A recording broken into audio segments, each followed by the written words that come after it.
Welcome to the Love and Victory Show with Val, where we will bring you candid conversation. In each conversation, we will talk about real life ups and downs while tackling unresolved matters. We will also unmask issues and truly speak straightforward and candid about our needs and brokenness, while allowing ourselves to exhale so that we can become victorious. This is a place where you can be open to the possibilities of living life in abundance while gaining tools to become bold and complete. So let's get to it. We have amazing guests each week, and today is no exception. Join us as we change lives one conversation at a time. You know what to do. Now let's get to it.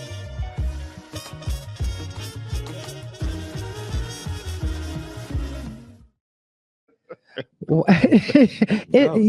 I can tell y'all, it'd be so much going on behind the scenes when we take that quick break. I tell you, JB, Bella just died over there. JB, you should be in the house over here. I tell you, now we got to get this thing back on track. I hope you guys enjoyed the music, and now it's time for the conversation.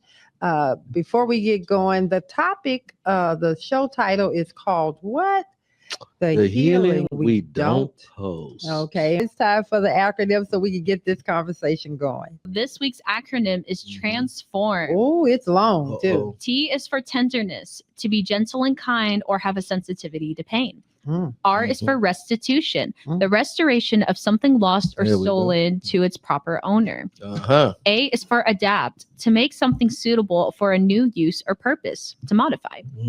N is for naivete, lack of experience. Wait a minute. Say that one again. Naivete. This would be the word where you tell people, it's like, you're being a little bit naive. But it refers to the lack of experience, wisdom, or judgment. S is for shift, a slight change in position, direction, or tendency. F is for freedom, the power or right to act, speak, or think as one wants without hindrance or restraint. O is for observe, notice or perceive something and register it as being significant. R is for regenerate, reformed or reborn, especially in a spiritual or moral sense. And lastly is M for meditate, to think deeply or focus one's mind for a period of time. This has been our week's acronym. All right. Then transform. I actually like that. You know, when you first put it up, I'm like, oh my God, she's gonna read for 30 minutes here. But it really does bring everything into content. So thank you, Aaron. I really like that. And with that being said, yeah, she reads well. So. Yes, it don't take a long. No. Yeah. She read like Brother Carter read the text. That is very true. he will breeze through that word now. Okay. Were you trying to say something to me, Aaron? Yeah, I was just saying I matched the pacing. It's like, you know what? Like, this is a show, we got it. We're locked in. Other times it's like, we need to sit with the acronym. That was a really good acronym. I like that. So with that being said, hopefully we can transform some of these things. So the healing we don't post. Yes. Come on, brother. So I'm trying to get my mindset on how transforming coexists with the healing we don't post. Well, I think the healing itself is a transformation. Yeah. And many of us, there's some healing that we need to do. Healing that we really should have done. And there's a transformation that needs to take place. I like the S in that acronym, the shift, because there's a mental shift that has to take place for you to begin your healing process, because you first have to realize that you are broken in some capacity. And then you have to reach out to individuals who are subject matter experts that can give you the tools and resources to make that shift so that you can heal. What happens to the person, the individual that reaches out but never hear? They ask for information but never hear. They're wanting the information but the shift never happens. Can you speak on that? Anyone can jump in on that. Yeah, I think you have to look at the environment that you're in. Because if you're someone who lives, let's just take the inner city, for example. If you live in the inner city, we know that there are different resources that you don't have access to. Oh, I thought you was talking about the environment in the head. No. I mean the physical environment. Because if you're reaching out for individuals or resources and you just can't find those things, I would look at the environment that you're in. Number one, I would look at the 5 people who you closely associate with, because typically where you are the place company you keep. Correct. Where you are inserted. If you look at your 5 closest friends, there are a lot of commonalities that you share, whether that is financial, educational, smoking, drinking, whatever those habits that you may have. A lot of that can be attributed to who you keep company with. So if you're someone who has come to yourself and you've realized that you are broken, if you can't lean on those 5 individuals first, and they can't point you in the right direction, then I would look at your zip code, right? Where are you? Because someone who's in Sunnyside versus Katy, or Sunnyside versus the Woodlands, or so on and so forth, you are limited with what you have access to that you can go down the street and get. And even still, the resources and tools that you need to do the work is important to find. So look at your environment first to see if those are things that could. But I'm going to push back, and I just jump in here. I'm going to push back just a little more. I like when you push back. Okay. It's good conversation. So when you are reaching out to a healthy source that's seeing the things that you are going through, but you're still not taking or are taking the advice, what's going on there, or what should that person that continues to talk to that person do? The broken person is not taking the advice? Yes. So I think that is because the individual is used to a certain level of comfort, and it is uncomfortable to first off even reach out and have the conversation. That's uncomfortable. It's very uncomfortable. You have to be able to admit that there is some brokenness within yourself, and there's a vulnerability that you have to be okay with reaching out to someone else. Secondarily, if there are things that they are giving you, those things may be so uncomfortable that it feels as if you are being stretched to the point of you almost breaking.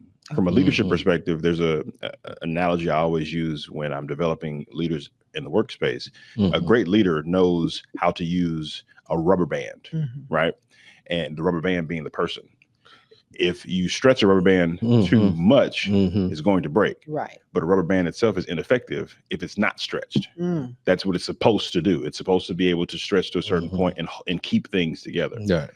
But if you are the rubber band, the stretching itself is uncomfortable, even though that's what you are made to do. That's what you were created to do. We as individuals have the capacity to stretch beyond our comfort zone, but it is scary. It will be debilitating in so many different spaces because you have to have a certain level of vulnerability and trust in the person that you're going to. And if they say, hey, do these 5 things, those 5 things may seem like they are insurmountable, but that's the stretch. That's why I like the A in that acronym for adapting. Too often we don't want to adapt to the changes or to our environment that we're in. We want to maintain what's comfortable, like you were saying. This is okay with me. I can do this here, stay right even though it's toxic. We know what to expect. Yes, I know. I still want to stay there. You don't want to adapt to it. So adapting to change is required for any one of us if we want to advance. So then go forward. I like something that. in life. So then when you're sitting around and you're in that state, and please jump in, you're in that state and you're scrolling through your phone on social media, because now I'm going to bring social media, and everything that you're finding, everything that kind of is aligned with how you're thinking, which is not necessarily where you need to go. What would be your recommendation? Turn it off. That's a good one. Turn it off. Get out of social media. Doing it to yourself. That's a good one. But you're not trying to change anything. You keep adding more of the same mess. Right. You're looking for confirmation. Right. Yes, different confirmations to remain the way you are. But here's the thing, that individual, I agree with you 100%, but that individual may not know that that's what they're doing, or do they know? No. JB, I'm going to let you jump in a second, but I'm going to put this disclaimer out there. Most of us, the 99.9% of us people know when we're doing wrong. We know the difference between right and what's wrong. We know what we need to do to change ourselves to be better. And we know when we're doing, I want to cuss. I want to cuss to make it clear. It's your show. I want to cuss to make my point clear, but I'm trying to make, because I just did all that beautiful scriptures, and then I don't want to add. But they know you. But they know you. But we got you, Brother Carter. I know. So they so petty this morning. No, they didn't put the beef on you. So you know, I'm gonna use it like this.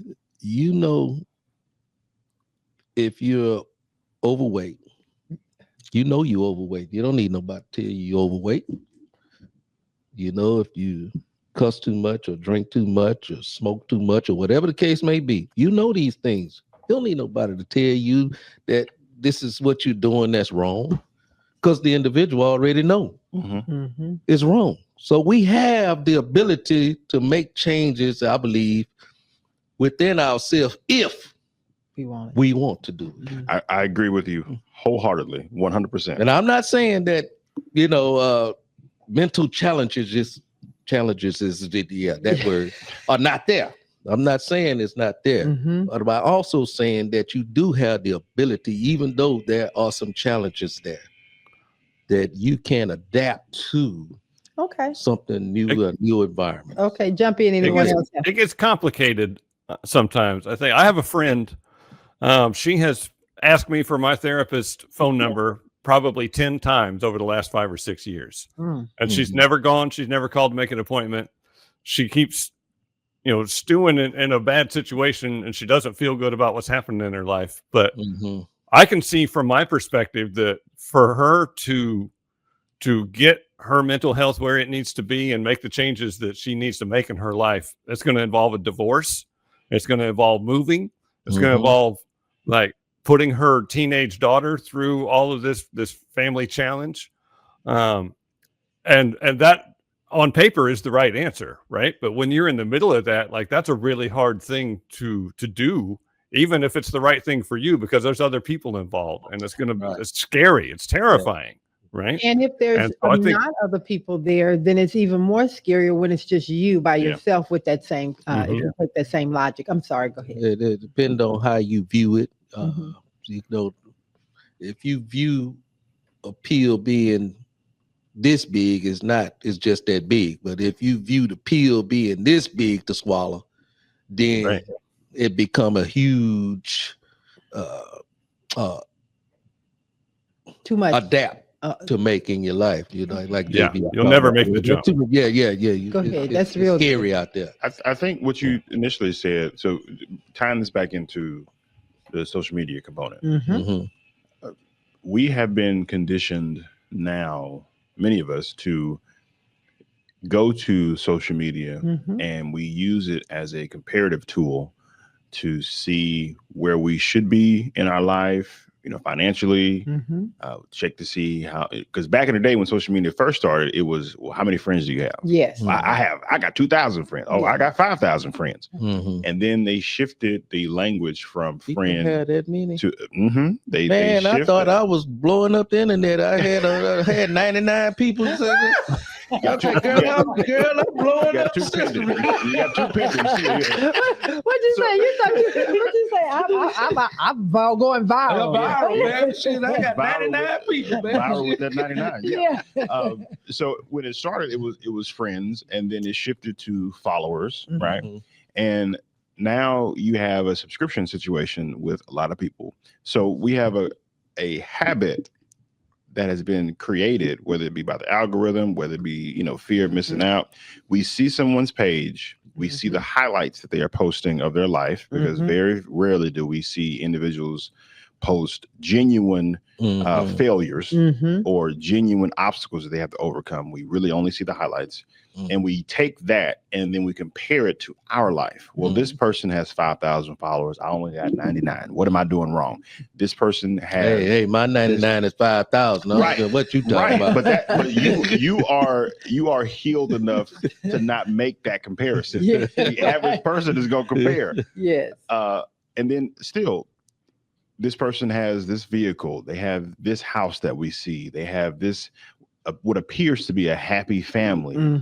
How can I get all of those things? Because I would like to post as my highlight as well, but it appears that there's a certain level of happiness that comes with these things. And your point was very good. So people comparing themselves? 100%. Yes, so that's why the first thing you should do is cut that off. Yes. Oh my. The first thing you should do is cut that off. And then when you cut it off, we as individuals have a problem, I feel, with being alone and sitting in our brokenness and then working towards a certain level of healing outside of social media. Now, Adonis, let me ask this question. Now, when you compare yourself to others, haven't you already defeated yourself? I agree. Because there's always going to be someone better. There's going to be someone better looking, who don't have more money. They're going to have more. It's always going to be somebody. But you're better. speaking from a logical standpoint. But you have to remember that a person that is doing that, and please, help me here. I don't think that they're in a person that compares themselves to someone and measures their wealth or their self-worth by what someone else's standard is not in a healthy place in the first place. But I think we're comparing the wrong thing. Yeah. We have no idea of what the process is. If I were to compare myself to JB is an author. He is a phenomenal husband. He's a rapper.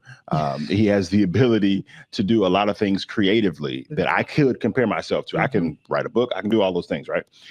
But the process that it took for JB to get to that end result, that's what I should be comparing myself to. That's what you should be looking at. What did it take for JB to get to his first book? What journey did he have to go through to get to his first book? Now ask yourself, are you willing to take that same journey? Because we know what the end result's going to be. Yeah. But if you take this journey, we can go that route. That's real good. And a lot of us don't want to do that. They don't put the work in. They want the shortcut. Go ahead, JB. I see you wanted to jump in here. Come on, JB. No, I think that social media is so destructive in so many ways to our entire culture. But it's also like it hits on this. There's so many studies done on this now. It hits on this thing, this need that we all have to be part of the tribe, to be accepted, to be seen and understood. But there's such a slender aspect of yourself that you can present to the world. And I see people that post all of their problems on social media. And I think people tend to shut that off too. Like, you don't want to see any of that. So that person becomes ignored because all they ever do is post their problems. They don't post the process that they went through to overcome those things and to improve their life. That's good.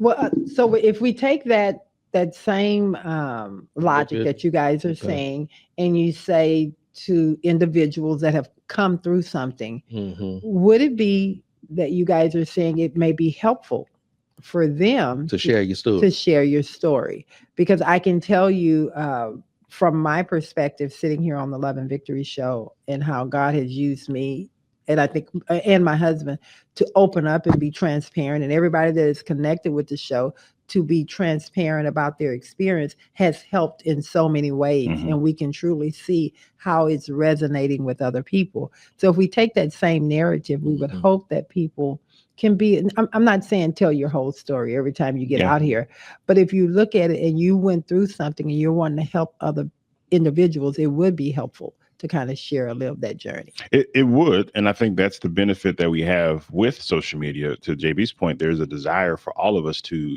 be connected to one another because of community. Yes. We want to be connected to people, not only just so we can say, hey, I know Val. Look, I rock with Val. We also want to be dropping. Exactly. We also, because it feels good to say like, hey, that's my girl. I rock with Val. But we also want to have that connection because I can also pick up the phone and call Val. Yes. I can text Val. Val can invite me over to the house. We have that connection because of community. Well, no, she has, but that's the conversation. There you go. See, there we go. But I think for many of us, to your point, there are nuggets that we can take away from individuals' experience, their journey, if they share it. If they share it. And then diving deeper. there are a lot of us that have, let's just talk about the family, right? Yes. There are lots of individuals within our family that may be struggling with things from a health perspective. And because we don't share those things, it does a disservice for the next generation that does not have 100%. And I think what keeps individuals from sharing is their own shame. Yeah. You know, that they've placed on themselves, when in fact, what you went through wasn't just for you, because you are connected to a whole lineage of people that are waiting on you to be transparent so that they can move through what they're going through, you know. So I'm going to ask JB, if you can. JB, we know your story. So just think about when you finally looked at that young man that was being abused, or I'm going to say, well, that young kid. That young man was still abusing himself along the way and still seeing himself as being abused. So you didn't see any value. What finally clicked for you that you said, hey, I need to do something different for me? Well, I am so grateful that I went through all of that before social media became a big thing. Hello. Like, I can't imagine if my raging alcoholic days have been on Facebook. Like, that would be a very different experience for me now. But for me, it was the people that I was around. Like Adonis was saying earlier, the people that are in my circle are the ones that influenced me the most. And most of them were, you know, I surrounded myself with people who were just as miserable as I was, of people who hated their existence, and like, you know, that common bond of everything sucks. That was our lifestyle. We're going to drink our way through this and party on the weekends and wish that things were different without ever taking action. Right. But I found someone that came into my life that had a different perspective on that prompted me to try something different and change. And I quit drinking. And that was step one out of a 10,000 step journey that's got me to where I am today. Right. But I think today, it's really important for me to be very vocal to all the people in my life, because I'm in a position of influence in a number of ways. You know, I get to be on public platforms like this. I own a business. I have employees, and I have people that watch everything that I do. I have people that read my books. Like, I have an audience out there that I have the opportunity to share my experience with, and I live that. I feel like it's my responsibility for everybody that has some overlap of my life to know, you know, I've gone through a lot of hard stuff. I did a lot of horrible things that I'm ashamed of. And I have grown and changed, and mental health is a big part of my life. And if you're a part of my life in any way, you know that I'm very pro therapy. But like, even when I'm interviewing people that want to work at our vet clinic, by the end of an hour discussion, they know all about the mental health benefits and how it's changed my life, and that they have that opportunity to take part of that if they want to, and that I'm a resource for them in a number of ways outside of just giving them a job. And I feel like if everybody does that, you perhaps there's some overflow onto social media, but if people who have grown and changed and have that wisdom in their life share that publicly just as part of who they are, then everybody in the world gets impacted by that, because there's going to be enough overlap. And I love that part, because I do think that is the connection. That's the thing. That's the community and that improvement that is going to improve what's also out there on social media. So if we're seeing people being authentic, really being who they are and sharing, and I am not saying go out there and let me make this real clear. If y'all see Lawrence or somebody in my family with me in the hospital and they're videoing me in the hospital, I did not approve that. Please say someone hacked and got into that. I think that you have to do things that you're comfortable with that can help someone else. But I think also you have to think about just putting up a plastic, making things look fake, because what are you really doing with that? Right. Are you just doing that to make yourself seem better, be better, or are you doing that to help someone else? Yeah.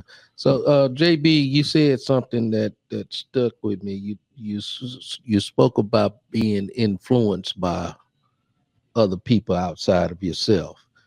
And, you know, I don't want people to use that as an excuse on the Love and Victory show with Val.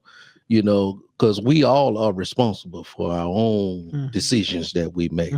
We are responsible for going to the bar. We are responsible for going to the club, all this stuff, and then putting ourselves, maybe we are the influencer of our environment sometimes versus other people being an influence of our you're environment. 100% correct. 100%. Because I think so when we look at individuals who, just take JB for instance, when he made the decision to put down the bottle and stop drinking, the people in his environment 9 times out of 10 were still drinking. Yes. Right. Yeah. And the challenge comes when you're still in those environments. To your point, you're either going to influence those individuals to adopt your new lifestyle, or there's going to be some type of awkwardness, separation. There you go. That comes into place because they know, oh no, we can't invite JB. He's not gonna want to take the shot. We're trying to celebrate. And then for that person that makes that decision, searching for another community that not only has a similar mindset, but they will also embrace this new individual coming in is important. There were communities that I was not only leading, but just a part of, that we talked about this consistently. And these communities offered spaces for individuals to be transparent, to get answers, to get directed into the right situation, whether it was you trying to, heal from this type of hurt, you were trying to start a business, you're just working on yourself. And if you don't have those, it's difficult to progress throughout your healing journey. So I think that's crucial, but it goes back to what I was saying before with the environmental piece, whether it is your physical location or the people that you surround yourself with. It's important on your healing journey. Okay. JB, did you want to say something? No, go ahead. Okay. Well, JB, I'm not, when I say that, I'm not calling out. I'm just taking a perspective of what you were saying. Yes. And giving a different perspective, like Val say on the Love and Victory show with Val, she say, I'm a what you push say? Back. Push back on that. Yeah. No, I get that completely, but I do think it's important to recognize that we are influenced either positively or negatively by everyone that we interact with. We either want to be like that or we want to be different than that. Yes. Like if you lived your life in a vacuum without any other human beings in it, like you wouldn't do any of these things, right? Because you wouldn't have examples to look at. Okay. So the encouraging word out of all of that is be the influencer yourself and be not influenced by others unless they're influencing you in a positive way. In a positive way. Yeah. Okay. Well, let's get real. I got a question for you. 100. Okay. All right. Let's get real. And since we got 3 men on the panel, I'm going to ask the question, and I need each one of you all to give your perspective. All right. What was something you had to heal from, or something you're currently healing from? Oh my! We're going. Well, it's been a good show. We can go ahead and wrap things up now. And the reason we go there, because men, it's very difficult sometimes for you guys to be, and at least that's the way it looks to us on the side. For you guys to be transparent, and so we know that there's some women out there that want to hear it, and some men. So I'm going to start with Flo. Okay, go ahead, Brother Carter. There you go. I'll take it back to 1972. Wow. I had to be healed from prejudiceness. I grew up in an era where blacks was against whites and whites was against blacks, and looked like we're back at that same era once more and again, except for on the Love and Victory show here with Val. We have the blacks like the whites here. Yes, we do, for sure. Yes. And so that was a process of seeing, going through the 60s, where things were, we were segregated, and blacks had their own school, whites had their own school, and then all of a sudden society decided that, okay, we're going to branch y'all all together. And so in the midst of branching us all together, that's trying to put a marriage together of 2 imperfect individuals, in my opinion. And so we have Val that was grown up in a household that was loud. You the white person, okay, in this scenario. God. Okay, you got a grew good up. tan. You grew up in an environment where things were just loud and Why would laughter? Yeah, a lot of laughter, early morning cookings, and everybody's up talking. And I came from an environment where it was more subdued. Everything was low key. Nobody, we didn't have a lot of conversations and stuff that took place in the household, and so it was very mild, and noise was distracting for me. Mm-hmm. And so in this environment of black and white, we had to learn how to coexist, but it took some time, just like a marriage takes time to coexist with two imperfect people. And so that was a healing process for me, to have to learn how to accept white people for who they were, and start adapting to that. This is life now. Mm-hmm. This is no more just this is us against them. Mm-hmm. But now we have to come to a place where we have to go to school together. We have to go walk home together the same way, even though we lived in the same neighborhood. The cafeteria together. Yes, play on the same team. Everything on the playground together. Yeah, and it was rough in the beginning. Okay, so that's back then. Yeah. So I need that was the heal. That was the healing I was talking about. No, I got it. So I want something current. No. Yes. Wait, we're gonna move on to someone else. I don't want to take up the whole thing. I was just giving it. Got some nice lights. Yeah. Okay. No, I know. Can come back to that later. I appreciate that. Yeah, I appreciate that. But I don't want to steal the show. Yeah. Okay. We're gonna give other people an opportunity. Okay. All right. I like that. But the reason I'm bringing that up, because I want you gentlemen, because the question was there, because you guys like to stay here, and I just took it from the beginning. Okay. I just took it from the young lad perspective. I know. But I can come on up. Okay, I got 6 decades of having to heal and overcome some things. Okay, Brother Carter. Mm-hmm. Even to this day. Okay, Brother Carter. Okay, Brother Carter. What I'm looking for, and what we really need to make sure that and I'm going to go back to this question one more time. I love what you said, but I really want us to think about what you want to hear. Yeah. Right now, but I know. So. You want to hear something else. You want to hear some juicy stuff. No, I just want to know, is there something that you healed from, or is there something you're currently healing, or you are healing from right now? Something that in the past. So I'll see, I gave a pass. Okay. You did. Healed from. Yeah. Okay. So I did not have a good relationship consistently with my father. I'm not going to paint the picture that things were just horrible throughout, because there were some good seasons, some good years. Mm-hmm. There were moments when I looked to him as my role model, my hero, my buddy, all those things. And then life came quickly, and there was a shift that took place. So there were seasons in my life where I did not have a good relationship with my father. We didn't speak. We did not, we lived in the same house, didn't, communicate. We were roommates passing, in a sense. Mm-hmm. There were seasons where there was a vitriol that was created towards my father. Say that word one more time. Vitriol. And what that means? An intense dislike. Okay. Dare I say hatred. Mm-hmm. And all of that went away after having one conversation.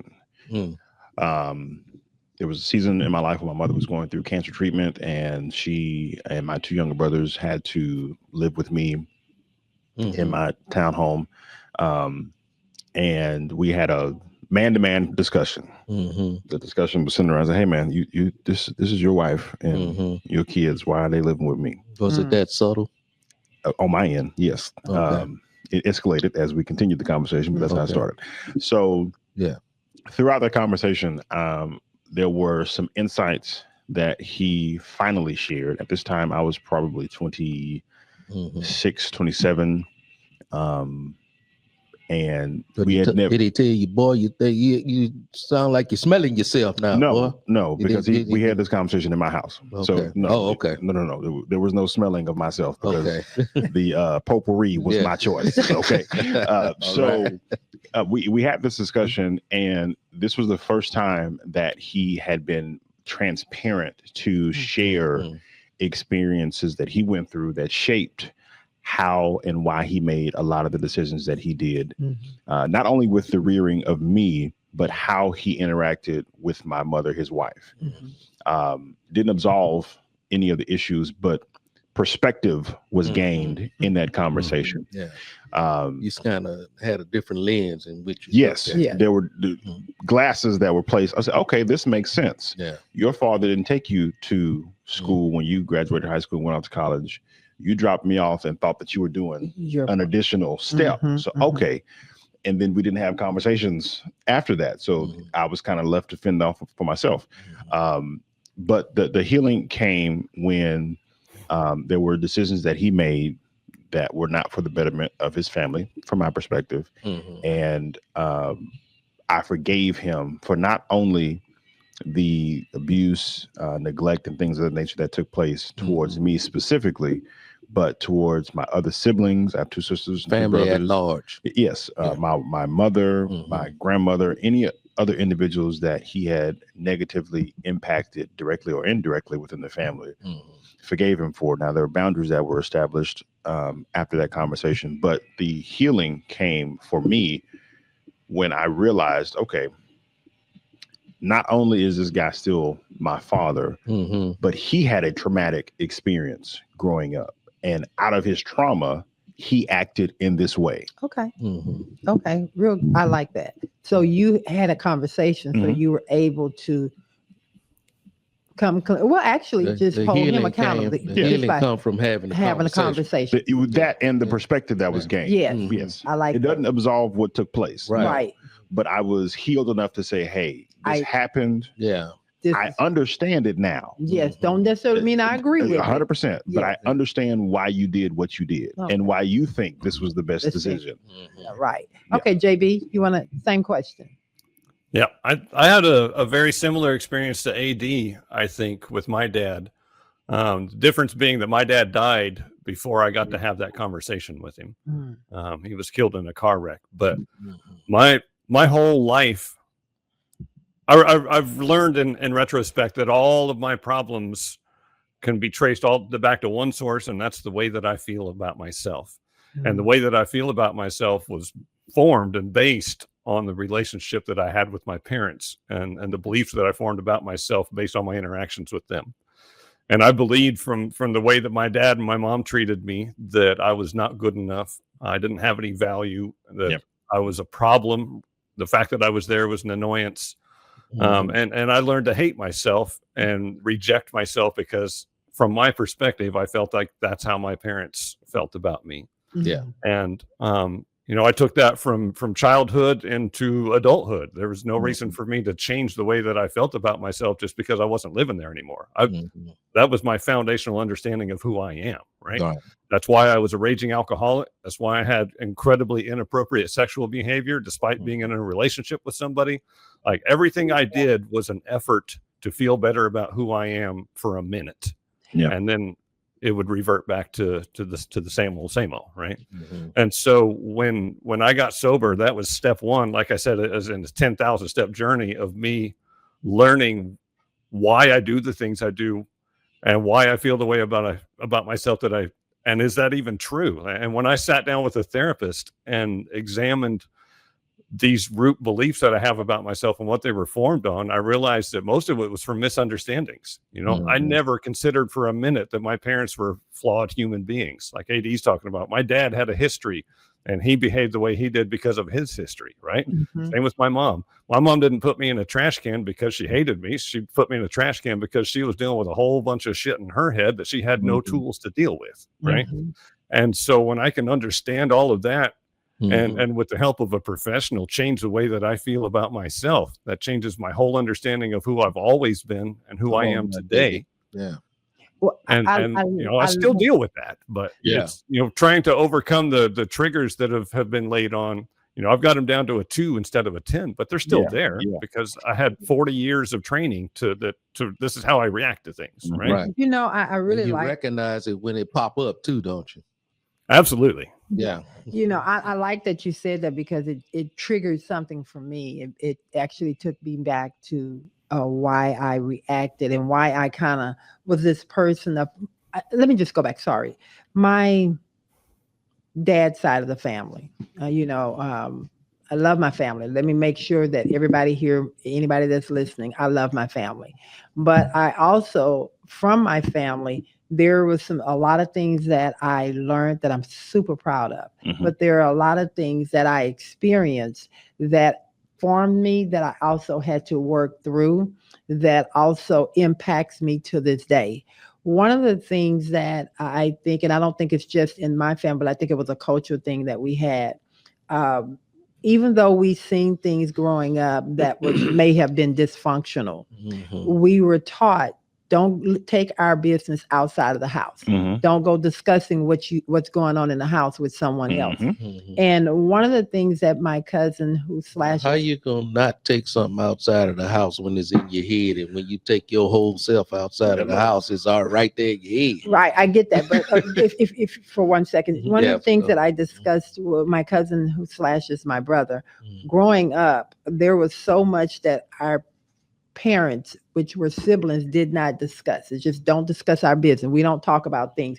And so what that did was it left us empty, or a void in our life that we didn't understand about them. And I remember him and I having a conversation. If they don't talk to us, they're going to take some of this stuff to the grave with them. I put my story out there. We made a promise, my cousin / brother, that we're going to be truthful with our kids.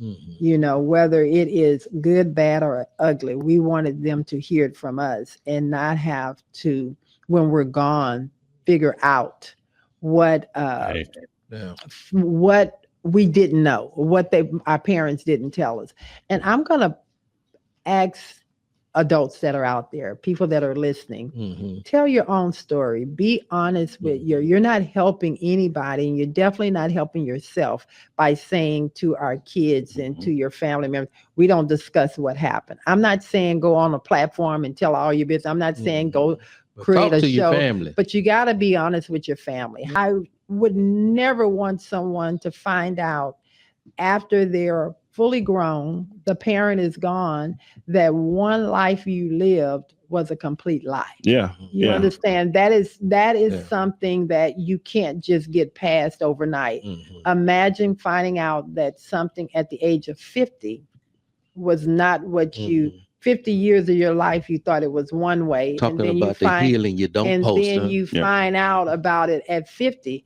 And that brings it right back to the healing that I'm going to say pain that you don't post. Well, I think, and I say this to a lot of new parents, as well as parents that have, adults as kids, your children deserve to hear your story from you. Because, as I stated with my father, because I had the perspective when I had it, it changed how I looked at him. Yes. It didn't change what happened, but it changed how I looked at him. Had we had that conversation as if I was a teenager or me going off to college, again, it changes how I look at him, and I don't have all of these years. You probably wouldn't even understood it back then. But what I'm saying is, even. It's not that you're right. There's a possibility that I wouldn't have been able to receive what he was giving, but still it gives me an opportunity to connect with him as my father and see him being vulnerable with sharing that information. So important. And then continuing that as I get older, I, as a young man, can now be vulnerable and transparent with other men or other people and share my story. And I don't have to feel that shame that may come with it. And I think for me, let me go there first. I think for me, what it did, I thank God that my mom was still here. And I heard it from her. But imagine if neither one of them would have told me this, and then I hear it from someone else. And so that's why I'm saying it's so important that you be honest, sometime to a fault. Well, I don't even call it to a fault. I let my children know. I've always did, because I felt that something was not truthful that was going on in my family. Why aren't they talking about this? Why would they always say, don't go tell them this, don't say this? I don't want I don't want anyone to feel something, find out something 50 years later when you've lived over half of your life and now you have to process that thing in the moment. Yeah. So again, that's the stuff you don't post. Go ahead. So here we go. Traumatizing our children as parents. So I know we're not closing out right now, but as parents, we have to be more transparent, I believe, to our children.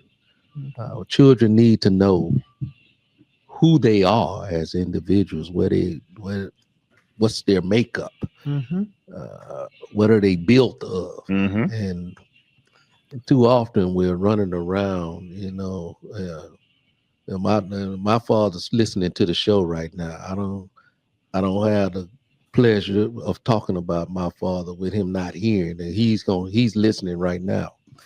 And so my father left when I was 12 years old. And so I had to gain this sense of adulthood, seemed like on my own, become my own man almost, so to speak. My dad was always around, but he wasn't there, if that makes sense. Yeah. And so we have to be more transparent with our children about how we came up as individuals, why we do the I do what I do, even when I don't understand it. And to your point, Adonis, sometimes when you're young and you're trying to address adult situations, the quote unquote person that's the adult 9 times out of 10 is going to tell you that that's a lie, what you're saying. Yes. Because they're not going to accept their own faults. 100%. And so it's not until you actually become an adult yourself when you can call that parent out and say, you lying because I was right there as a kid and this is what I saw. Yes. Okay? Yes. And so sometimes that's it, I think that's real good. I love that you grow up to the place where you can speak those things to your parents. I love that. I love that you said that. Well, first of all, that you have your father here that you can still speak to. You have that parent here. So that in itself is a testament. And I'm so grateful. And he absolutely loves the show and he loves his family. I'm going to turn this over and I love my daddy. Yes, you do. Yeah. And we're going to turn this over and we're going to take some of the comments. We got to bring everybody in. Sorry about that. We kind of got a little into ourselves. We want some healing too. Sometimes we need to get ours. There you go. That's when it's real good. Okay, then go ahead. So we have a couple questions. Start down here. We have Rosemary Fletcher saying, do we always need others to help heal? Yes. Yeah, absolutely. 100%. Yes. You cannot do it on. Remember, you've been by yourself the whole time while you're broken. So you need to connect with someone. Okay. I'd like to, I'm a different kind of specimen sometimes, We know. And I know we all need somebody. Everybody needs somebody. But I think we all need ourselves more than we need other people sometimes. We need to want very true different for ourselves. When I see myself in a funk, I truly believe that we have the capabilities and we have the abilities to wake up in every morning and decide who we're going to be, how we're going to be. Okay. I do believe that. Okay, jump in there. Well, I agree with that. You need to be there for yourself. You need to put yourself first. You need to be the one that says, I can heal. But with the others, you need people to support you. Yes. Because sometimes you will fail. You can say, I want to change, but climbing that mountain, doing all of that can be hard. You need a harness, you need a rope, you need someone to catch you. Oh yeah, for sure. That's all. You need a guide. You need a guide that show you the way. You need a guide, and whether that guide is the word of God, but I do believe that I get where you're coming from, Lawrence. I really do. And I agree with where you come from, because it's an individual choice that you have to make. But I disagree when you don't connect to yourself with some support. See, all I'm saying is I think we put too much emphasis on others outside of ourselves. Well, I know what you're saying. Everyone has the ability to do the necessarily work, the work that is your thoughts. 100%. Everyone has the capability to do the work that is necessary. The challenge is not everyone has access to the information or the resources that is going to push them in the right direction. They don't have that guide. They don't have whatever. They may have the desire within them to say, I want to do something different. And they don't, whether it be because of the environment that they're in, whether it be because of their knowledge, their experience, whatever, they just don't have that. So if they are not in those communities or connected to people who not only share in that desire for personal development, but they also can share in resources and tools, because we gatekeep a lot. We do. That's a challenge. Let me ask this question then. What if you have those environments? What if you have those people in your life and you still have not made the transformation? Well, how long? It takes two ingredients. Like you got to have the motivation and you got to have the direction. And you can bring motivation to the table, but a lot of times you need direction from somebody else. 100%. It's going to take how long it takes. Some people can hear information and they can take it and run with it today. Some people can hear information, same info, and they start taking their own steps. They start trying things this way. Doesn't work. It takes how long it takes. And that's dependent upon the person. And don't get me wrong. I'm not saying that I'm sitting up here like I got it all together. Don't misconstrue what I'm saying here. I say, I know I got some, I almost cussed right there. Wait, we got a beep for you. But this live here, so it ain't no beep on the live. So I got a whole lot of issues, but I still understand and still believe the answers still lies within one's self and their ability to tap into, I'm not a religious individual. I am a spiritual individual. I do believe in the spirit of God. I do believe in the spirit of things greater than myself. And so having that belief, I believe that you have the ability to transform your thinking. But I agree. But I here's where I'm saying, when a person is not, you see, that's why I brought spirituality. I get you. But just the spirituality in that growth and that walk grows over time. It's just like if I am exercising, if I'm working out, and I want to lose weight. It takes a period of time. You making sense? It takes a period of time to get there. So if you're saying to someone, and back to, what was her name that asked the question that got this whole conversation going for 30 minutes? Her, Rosemary. Back to Rosemary's question. You need a community. You need someone. I don't necessarily know if I say a community. You need someone to help you along that journey, because when you are really broken, and when I don't care who, we all have that strength, we have that power, but you got to build that up. And so that's why I would recommend. And the connection that you are developing, that there's a level of experience that person or those group of individuals have that you just don't. You don't have. So I agree with you, Brother Carter. You have the ability to transform. I agree with you all also. But what I would say is, if all your life you've had peanut butter and jelly sandwiches with creamy peanut butter and grape jelly, and you've never been exposed to strawberry, you've never been exposed to organic peanut butter, you've never been exposed to peanut butter and jelly with the crust off, you've never been exposed to peanut butter and jelly with a little bit of honey on there, a little bit of there you go, getting into the cookies. But that's what I'm saying. That's what I'm saying. There are individuals that have that level of exposure and experience that can impart that into you. Yes. When all you knew was grape jelly and creamy. Period. All righty then. I love that. Point well spoken. Now I want a sandwich. But we're going to take another question. I know we're running just a tad over, but if we can, because I really want to make sure that we. But what I'm going to put this one thing out here. Brother Carter is not out here advocating against others helping you. Yeah. Oh, we know that. Not advocating against therapy. Okay. Not advocating against seeking religions or spiritual guidance. Okay. Because those are important. They are very important, and they can play a very tangible part into your life and in your growth. So I'm not speaking against that, but what I'm saying is you have to want something different in your own world. Yes. That's the way it started. That's what I'm saying. It starts with you wanting something different. Start with you. I agree. Aaron, you want to come on? Somebody want to give me the... Yeah, do we want to speed through the rest of the comments? Yes. All right. We have from Ray Bryan, what is the ugly side of healing?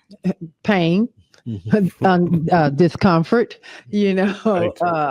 rejection. And it's most of the time the rejection is from you. Okay, keep going. All right. What is your biggest fear as a public person? That's from Albert. Oh, Albert, let me tell you, I done got past it. I am no longer worried about what you or anyone else thinks of me. And that was who I was when God first put me on this platform. And I'm speaking for me, how other people viewed, how I articulated or didn't articulate something, how I looked, how I sound. Yeah, my biggest fear was crying in public. That's interesting. I think when you worry about all of that stuff because you've got secrets on the inside, then other people's opinion holds power over you, right? Yeah. When you put all your stuff out there and everybody knows, there's nothing anybody can bring because I already owned it. It's already out there. There you go, 100%. I don't even know if it's a fear. It's just a cautionary tale, I would say. Mine was a fear. No, I mean for me, I think when you put yourself out there and you have a following, you have a presence, publicly, there are people that tend to esteem you higher than you esteem yourself, or put you on a platform that you never aspired to be on. And then if there is something that takes place, a misstep or whatever, they are quick to pull that platform again that you never aspired to be on from you.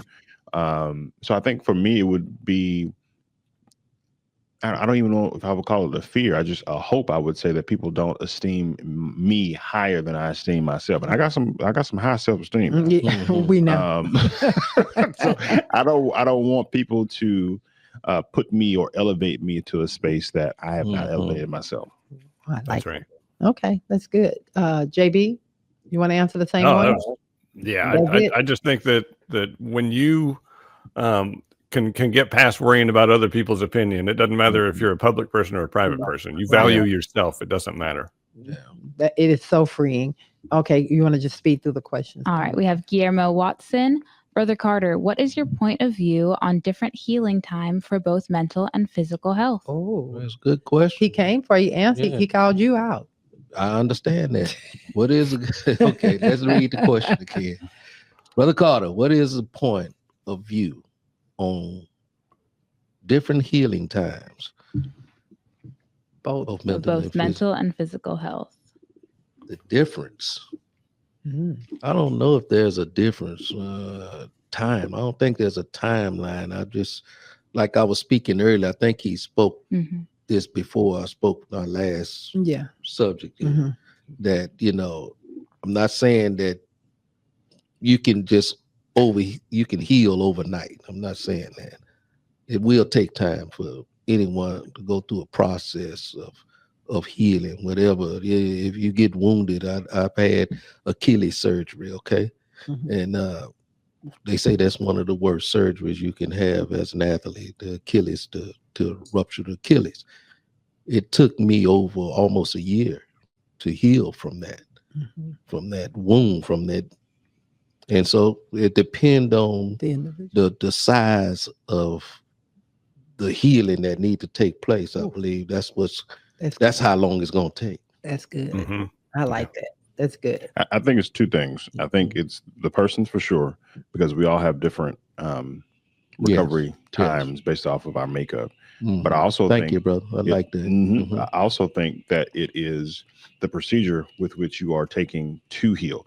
So for your Achilles, you went through a typical surgery. There was another surgery that I think Aaron Rodgers went through when he tore his Achilles, that sped his process up. Right. You have individuals like, Adrian Peterson, when he tore his ACL, that was typically a year-long sentence. He came back in, a couple of months. Right. So I think it is definitely the person, but it's also the route with which you take to get that healing. Yeah. So from a physical standpoint, if you are doing the physical therapy that they recommend, it could expedite that. Yeah. If you don't do the physical therapy, then it's going to prolong it. And that speaks back to those environments you were speaking about also, the having the resources to go to. These guys have resources they can go to heal a lot faster than the resources I had available for me. And even on the mental side, if you are actually going to therapy and then doing the things that your therapist has recommended, it could expedite the healing that takes place from a mental standpoint. But if you go to one session and then don't see the therapist again for another year, well, you're gonna be in the same place. Or if you don't, that's the key with all of it. You got to do the work. You got to do the work. At the end of the day, you got to book the Shay, I didn't need all of that. We throwing it right back at. So we are your accountability. Again, at the end of the day, it comes back to you. At the end of the day, I know we have ran over, and I absolutely love the show. I hope that everyone has taken something out of it. I'm not gonna go to the guests and have you guys do your closeout. Thanks for the question, Guillermo. Guillermo, everybody, all the Carter crew. I want to give a special thanks to the panel, to the guests. Thank y'all so much.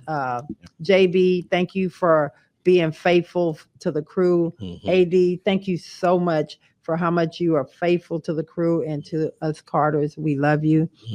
Brother Carter, the baddest co-host. And I'm telling you, that's my man. That's my man. That's my man. He got my back. And to our amazing team. Thank you guys. You guys are only taking the Love and Victory show up higher and higher. You guys are doing an amazing job. I thank you so much. Amen. And again, remember, guys, it's always good to connect yourself with a good crew, a good community. And again, the healing we don't post. Think about it. I didn't post something that that was revealed to me at the age of 50. And but you guys see me walking through it and every Saturday. Have some healing that need to take place that nobody see but you. That's the healing that we don't post. Yes, but you guys see me, as I was saying, you see me going through my healing every Saturday. I'm telling you guys, it's so refreshing when you can be transparent and you live outside of the fear of how other people view you. It really helped me to really get to a place to forgive, because had I not had this platform and learn how to be okay with me, be okay what I went through, I think I would be a different person at this point to have heard something at 50 years old. So is it safe to say to you, Miss Valerie, darling, that you can say today, bump them kids? Well, yeah. whether